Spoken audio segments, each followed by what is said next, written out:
자유한국당, 바른정당, 정의당 모두 조만간 당대표를 새로 선출합니다. 오늘은 정의당 새 사령탑에 도전한 두 분을 연결해 보겠습니다. 먼저 정의당 경기도당 위원장 박원석 전 의원 연결됐습니다. 안녕하십니까? 네, 안녕하세요. 드디어 당 대표에 나서시는군요. 네, 그렇습니다. 네, 언젠가 나서실 거라고 모두들 예상했지만, 자, 우선 19대 의원을 하셨고 또 필리버스터 때문에 기억하신 분도 많겠습니다만 본인 소개를 잠깐 해주십시오. 예, 19대 국회의원으로 일했던 정의당 당대표 후보 박원석입니다. 끝입니까?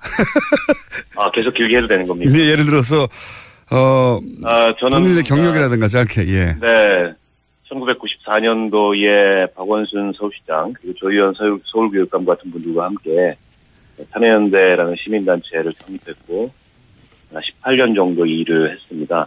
2012년 총선을 앞두고 진보정당인 통합진보당에 와서 비례대표가 됐고 비례대표 국회의원으로 당선돼서 4년간 활동을 했습니다. 필리버스터 네 번째 주자셨고 은수미 의원의 기록을 깨고 싶지 않아서 체력이 남았는데 내려오셨고 그걸로 크게 화제가 되셨고 그렇게 하면 아마 기억이 떠오르시는 분들이 많을 겁니다. 얼굴과 함께. 그런데 이번에 당대표 경선에 도전장을 내신 이유가 뭡니까? 네. 똑같은 질문을 제가 잠시 후에 라이벌 앞으로 싸울 상대 후보에게 드릴 텐데 네. 이유가 뭔가요? 한마디로 말씀드리면 이기는 정의당을 만들고 싶어서 당대표에 출마했습니다. 제가 말하는 이기는 정의당은 더 이상 군소정당이 아니라 수권 능력과 그 통치 능력을 국민들로부터 인정받는 유력한 정당이 되겠다는 겁니다. 저는 지난 대통령 선거에서 가능성을 확인했다고 보는데요. 정권 교체를 통해서 국민이 이 보수 정치, 기득권 정치에는 파산 선고를 내렸고 정의당에게는 한번 경쟁해보라는 기회를 주셨다고 봅니다. 그래서 앞으로의 정치적 경쟁은 누가 더 투철한 시대 정신을 가지고 불평등 해소와 또 국민의 삶의 질 향상이라는 우리 시대의 과제를 해결하는가의 경쟁이 될 거라고 봅니다. 이 경쟁에서 이기는 정의당을 만들고 이기는 정의당. 그게 캐치프레이즈입니까? 그렇습니다. 이기는 정의당. 그리고 2020년 제1야당이 목표라고. 맞죠? 네, 그렇습니다. 2020년 제1야당이면 21대 총선 때 제1야당이 되겠다는 건가요? 네네네. 그렇군요. 그러면 지방선거가 1년 앞으로 다가왔는데 네. 3년 후는 이제 아직 얘기할 때가 아닌 것 같고요. 네. 너무 멀어서. 이 지방선거는 어떻게 준비할 계획이십니까? 저는 이제 지방선거 당대표가 되겠다 이런 말씀을 출마에 변해서 드렸는데요. 첫 번째로는 연내에 정당 지지율을 15% 선으로 끌어올리는 게 급선무라고 봅니다. 충분히 가능한 얘기입니다. 지금 보면 네. 민주당을 제외하면 나머지 정당들의 지지율이 거의 같거나 비슷합니다. 뭐 여론조사 기간마다 조금씩 차이는 있지만 큰 차이는 없습니다. 예. 네. 그래서 정의당의 존재감과 또 정의당의 필요성, 또 정의당의 가치를 부각시킬 수 있는 굉장히 좋은 그런 기회라고 보고요. 원내외에서 정의당의 가치를 부각시킬 수 있는 사업들을 만들고 성과를 내는 게 굉장히 중요하다고 생각합니다. 지지율은 그렇지만, 예. 네. 정당 지지율을 바탕으로 해서 예. 내년 지방선거에서 17개 모든 광역자치단체에서 이 비례대표를 당선시키겠다는 목표를 우선 갖고 있습니다. 두 번째로는 정의당의 현재의 당력으로 모든 지역에서 좋은 지방선거 성과를 내기는 쉽지 않습니다. 때문에 전략 지역을 정해서 선택과 집중 방식으로 선거를 준비해 갈 겁니다. 중요한 지역이 이제 서울과 수도권 그리고 호남, 영남인데요. 그렇게 전략 지역을 정하게 되면 거기서는 단체장부터 기초의회까지 모두 출마하는 그런 선거 준비를 하겠습니다. 그러려면 몇 가지가 우선 필요한데 경쟁력 있는 후보 발굴을 하는 게 중요하고 이 일을 지역에만 맡겨놓는다고 되는 게 아니고 대표가 전국을 뛰면서 시도당 위원장님들이나 지역위원장과 머리를 맞대고 사람을 발굴하겠습니다. 세 번째로는 이렇게 사람만 발굴한다고 또 되는 게 아닙니다. 출마하고 당선될 수 있도록 당이 전폭적으로 지원을 해야 되는데요. 얼마 전에 이제 중앙당 후원회 제도가 합법화됐지 않습니까? 50억까지 후원금을 모아서 쓸 수 있는데 이 50억을 우선 모아서 다른 데 쓰는 거는 우선 나중이고 지방선거 후보자 발굴과 지원에 전적으로 쓰겠다. 이런 계획을 갖고 있습니다. 1차적으로 지방선거를 승리하겠다? 네. 그러면 그게 이제 승리로 느껴지려면 기초단체장 정도로는 이제 감이 안 오고 도지사나 광역시장 정도는 돼야 이게 정의당의 존재감을 확인할 수 있지 않습니까? 네네. 목표라는 도지사 혹은 광역단체장 있습니까? 도지사 광역단체장을 후보를 발굴해서 예. 유의미한 경쟁과 승부를 벌이겠습니다. 그런데 이제 현재 조건에서 도지사 광역단체장에 승리할 수 있는 후보가 있느냐? 예. 그게 어느 광역단체냐라고 질문을 던진다면 아직은 현재로서는 아직까지는 준비는 안 돼 있고 일단 저 스스로가 당 대표가 되게 되면 저 스스로도 선거 준비를 하겠습니다. 이 당원이 요구하고 또 당이 필요로 한다면 그게 어느 지역이든 출마할 그런 준비가 돼 있다. 예를 들어서 경기도지사에 나간다든가 이럴 수 있으시다는 거죠, 당대표. 지금 확언할 수는 없겠지만 예. 당이 그렇게 필요로 하고 당원들이 요구한다면 언제든 어느 자리든 출마해서 지방선거를 이끌 준비가 돼 있습니다. 민주당과의 관계는 물론 현역도 하고 견제도 한다는 일반론은 누구나 얘기할 수 있는데 예. 좀 상징적으로 한두 마디로 압축할 수 있는 의원님만의 관계 설정이 있습니까? 민주당과의 여당과의 관계 설정? 문재인 정부 개혁 속에 우리의 성공, 우리의 성과를 만드는 게 굉장히 중요하다고 저는 생각합니다. 어떤 의미입니까? 문재인 정부의 개혁은 성공해야 됩니다. 문재인 정부는 단지 민주당 정부가 아니고 이 촛불이 만든 정부이기 때문에 그렇습니다. 문재인 정부가 실패하면 그건 곧 이 촛불 시민혁명에서 나타났던 그런 시민들의 열망이 실패하는 거라고 보고요. 정의당이 문재인 정부의 개혁에 협력하겠다는 것은 문재인 정부나 민주당이 좋아서가 아니고 정의당이 무슨 민주당이 이중되어서가 아니라 촛불 시민혁명이 실패해서는 안 되기 때문에 그렇습니다. 물론 마냥 협조는 할 수 없습니다. 잘못하는 점에 대해서는 단호하게 견제도 하고 비판도 할 텐데 핵심은 제가 앞서도 말씀드렸듯이 우리가 수권 능력을 쌓아가고 또 통치를 할 수 있는 그런 정치 세력이라는 걸 국민들로부터 실천적으로 증명을 받기 위해서는 문재인 정부 개혁이 추진되는 그 안에 정의당의 성과를 만드는 겁니다. 저건 정의당의 의제고 그 정의당이 저 상황을 주도해서 저 개혁을 견인했다라는 것을 국민들이 인정받을 수 있는 그런 성과를 만들겠습니다. 좀 구체적으로 말씀해 주신다면요?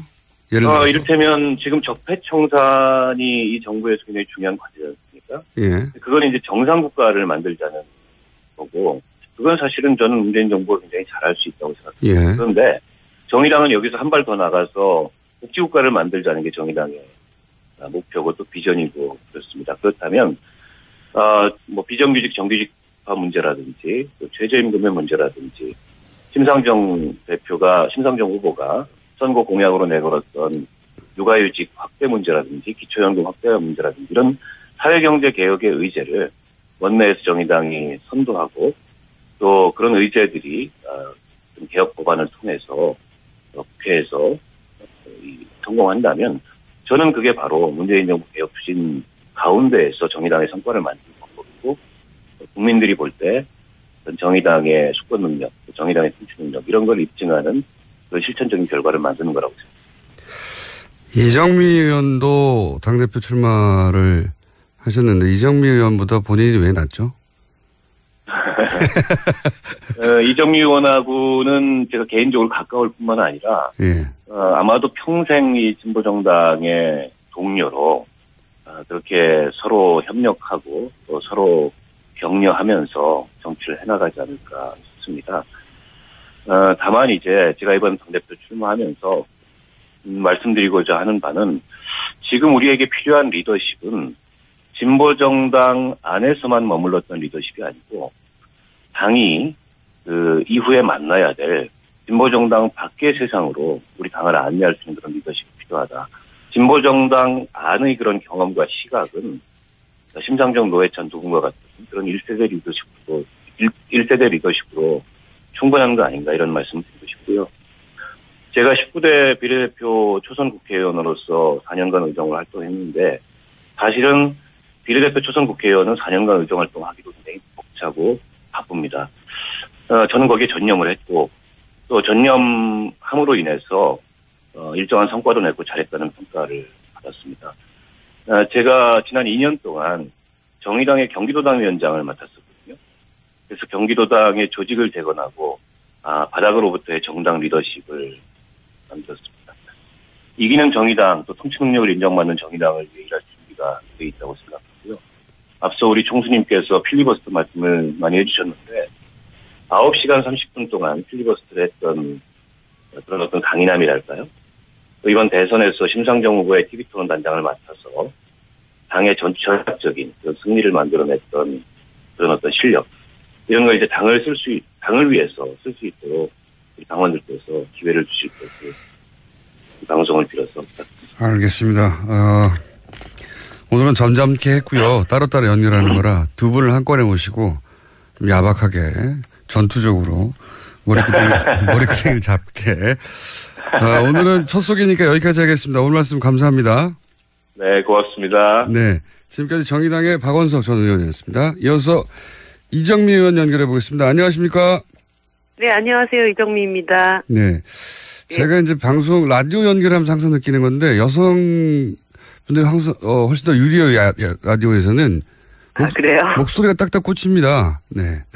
감사합니다. 자, 우선 본인 소개부터 해주십시오. 저는 이번에 정의당 당직 선거에 당대표로 도전한 20대 국회의원 이정미입니다. 오자 토론에서 자주 인사드렸는데 오늘은 이렇게 라디오로 연결되었네요. 네. 네. 본인 경력 소개를 좀 해주십시오. 저는, 작년 총선 때 당원들의 총투표로 선출돼서 비례대표 1번을 받아서 20대 국회의원이 되었고요. 지금 국회 환경노동위원회와 여성가족위원회에서 일을 하고 있습니다. 그리고 제 이력 중에 가장 좀 자랑하고 싶은 것은 지난 대통령 탄핵소추 과정에서 국회 탄핵소추위원으로 일을 했었다는 것입니다. 그 이전에는 민주노동당부터 시작해서 정의당까지 진보정당의 최고위원, 지역위원장, 대변인 등을 맡아오면서 어려웠지만 한눈 안 팔고 제대로 된 좋은 진보정당 만들자고 쭉 한 길을 걸어왔었습니다. 제가 이제 같은 질문을 좀 다르게 들어볼게요. 앞에 박원석 전 의원. 네. 보다 이정미 의원이 뭐가 낫죠? 이번 선거는 네. 당직 선거입니다. 당을 이끌 당 대표를 뽑는 선거이기 때문에 어떻게 보면 당을 가장 잘 알고 당원들을 가장 잘 이해하는 그리고 이 진보정당이 사실 다른 정당들보다 훨씬 더 여건이 어렵지 않습니까? 그렇기 때문에 꿋꿋하게 당을 어떻게 끌고 갈 수 있는지에 대한 비전이 착실히 준비된 사람, 이런 사람이 필요하다고 생각을 합니다. 그런 점에서 제가 여러 진보정당의 부침을 겪어왔고 현대적인 진보정당을 만들기 위한 창당 멤버이기도 했고 그 과정에서 당을 제대로 이끌 수 있는 리더십이 착실히 준비된 사람이라고 해야 할까요? 그런 게 저의 강점이라고 할 수 있겠죠. 그걸 거꾸로 박원석 의원은 본인은 시민운동으로 출발했고, 네. 이정미 의원님은 노동운동으로 출발했기 때문에 진보운동 바깥에 있는 분들과 연결하자면 박원석 의원은 본인이 적격이다. 네. 확대해 나가야 된다. 이런 이야기를 하시던데. 저는 사실 노동과 시민이라고 하는 것이 그렇게 구분될 수 있는 카테고리인가 이런 생각을 하고 있습니다. 우리 사회의 대다수의 시민이 일하면서 먹고 사는 사람들 아닙니까? 그럴 때 어떻게 보면은 자신이 일하는 현장에서는 또 노동자이고 자신이 살고 있는 지역사회에서는 또 한 명의 시민으로서의 삶을 살아갑니다. 그렇기 때문에 이 두 가지가 어떤 것은 좀 더 진보 정치의 좁은 영역이고 어떤 것은 넓은 영역이다. 이렇게 구분할 수 없는 것이라고 보고요. 또 그런 이분법이 어떻게 보면 우리 사회 노동권을 정착시키는데 좀 한계를 갖게 했던 그런 사고가 아니었나? 이런 생각을 갖고 있습니다. 본인의 캐치프레이즈는 뭡니까? 저는 얼굴 없는 민주주의를 끝내고 정의당을 집권을 꿈꾸는 유력 정당으로 발전시키겠다. 이런 포부를 밝혔습니다. 이게 무슨 말입니까? 얼굴 없는 민주주의를 끝내는 게? 지난 대선에 약간 공포 영화스러운데요, 이거. 얼굴 없는 민주주의. 네. 네. 사실 공포스러운 현상이죠. 그러니까 우리 사회의 대다수의 여성이나 20대 그리고 비정규직 같은 분들 사실 우리 사회 다수를 차지하고 있지만 한 번도 사회에 제대로 이분들이 대표된 적이 없고 정치가 이분들을 대의한 적이 없습니다. 이번 대선 과정에서 이분들이 상당히 많이 정의당을 찾아왔습니다. 이제 정의당이라면 좀 우리 목소리를 제대로 내줄 수 있지 않을까, 대변해 줄 수 있지 않을까 이런 기대를 이제 갖기 시작했다는 점이죠. 그래서 이제까지 분명히 이 사회에 존재하고 있는 분들이었음에도 불구하고 얼굴 없이 그분들이 이 사회에 자신의 권리를 주장하지 못하고 살아왔던 이분들이 이제 민주주의 광장의 주인으로 이 세상의 중심으로 다시 나오시게 만드는 것, 이것이 저의 역할이다라는 말씀을 드리는 것이고요. 사실 이분들은 상당히 우리 사회 다수이지만 비주류였습니다. 그런데 이분들을 정치의 주류로 다시 끌어올릴 때 이분들에 대한 대변을 정확하게 해냈던 정의당이 이제 집권으로 나갈 수 있는 힘이 생기게 될 것이다. 이런 꿈을 갖고 있는 것이죠. 문재인 정부의 관계 설정은 어떻게 합니까?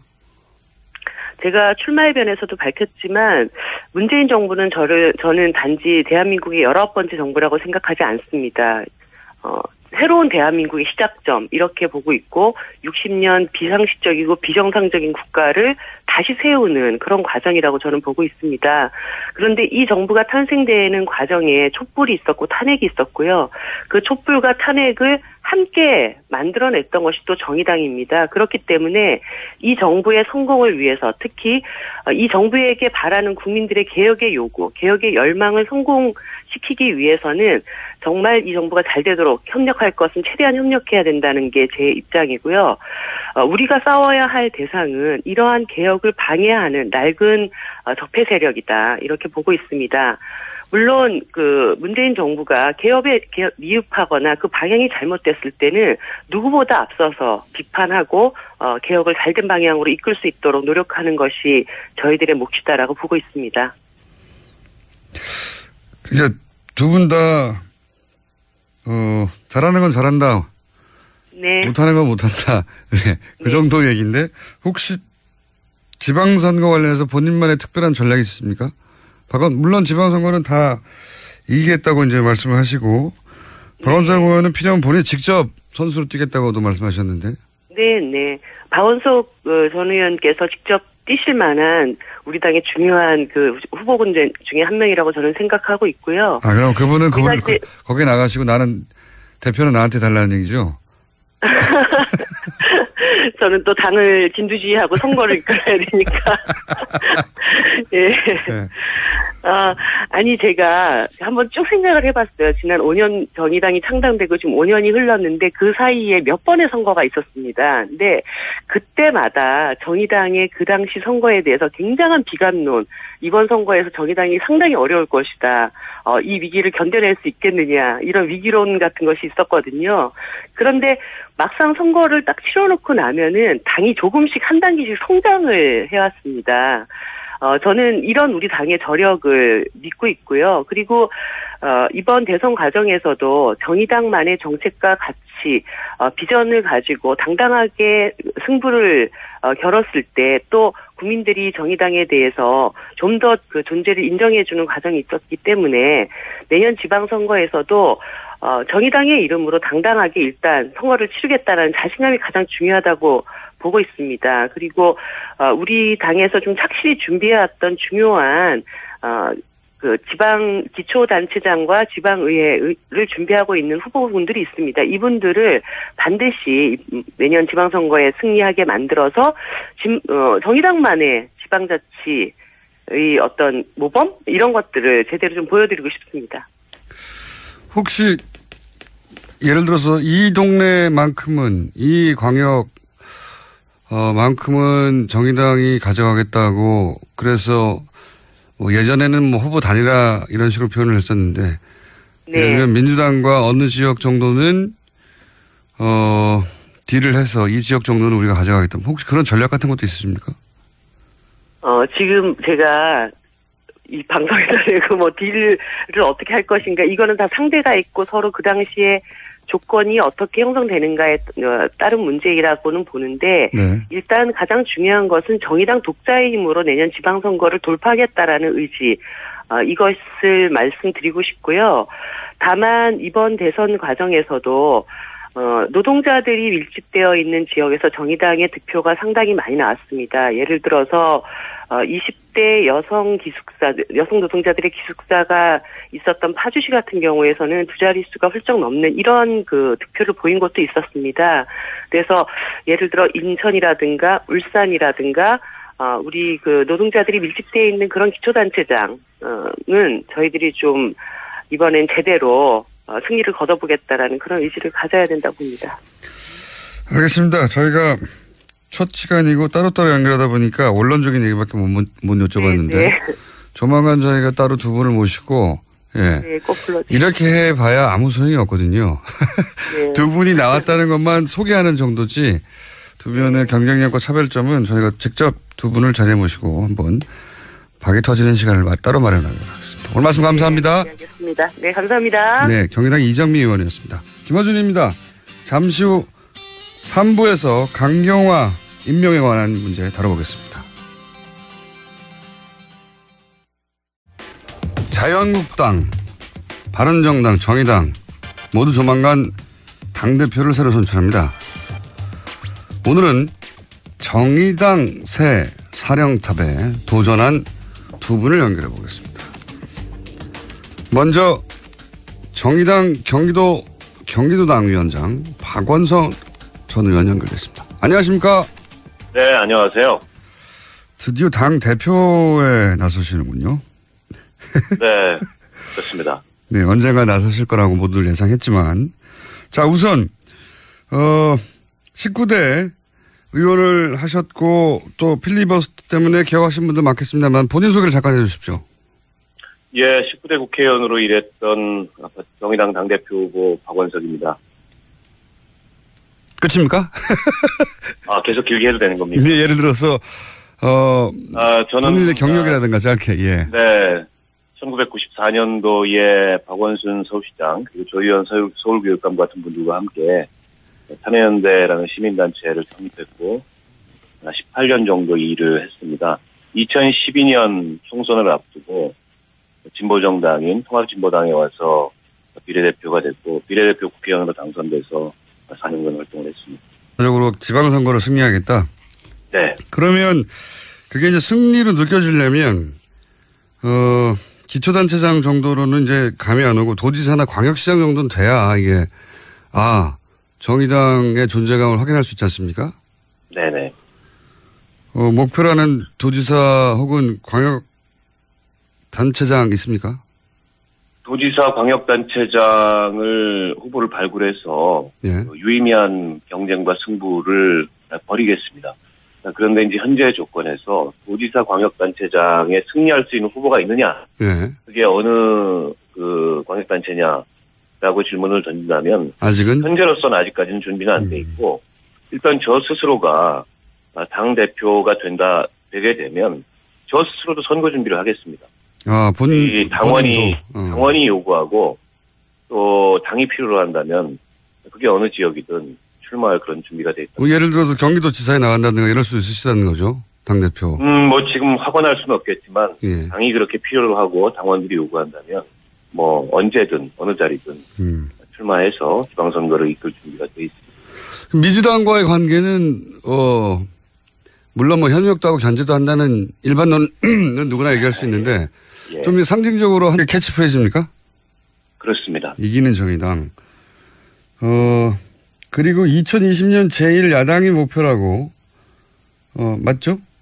네, 그렇습니다. 2020년 제1야당이면 1대 총선 때 제1야당이 되겠다는 건가요? 네네네. 그렇군요.